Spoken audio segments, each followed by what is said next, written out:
что вот-вот случится.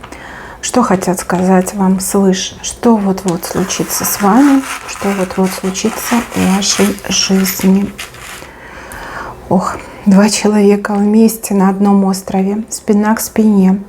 Над ними солнышко всходит.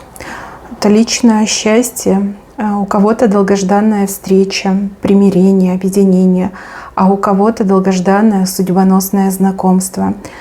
Мои хорошие, тут есть люди, которые хотят помешать, хотят, чтобы вы были несчастны, одиноки, хотят, чтобы вы, не знаю, помучились, пострадали, какие-то у вас неприятели, недруги рядышком есть. Но вопреки их действиям, вопреки их каким-то козням, вы своего человека по судьбе обязательно встретите, либо со своим человеком по судьбе обязательно воссоединитесь.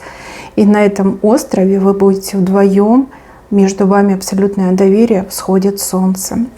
Также, мои дорогие, я вижу здесь какие-то важные новости, которых вы не ждете. Но эти новости в корне изменят ваше настроение, перевернут ваш мир, перевернут ту ужасную текущую ситуацию, в которой вы оказались. У вас прям крылышки за спиной вырастают, да, от этих новостей. Здесь как несколько новостей, они буквально одна за другой, да, влетают в вашу жизнь. С левой стороны вы точно не ждете, да, но вы очень порадуетесь. Прям настроение на миллион. И улыбка, так позитивчик, там прям фонтанируете позитивом. А еще какой-то очень худой крокодил, видите, отползает, со страхом отползает.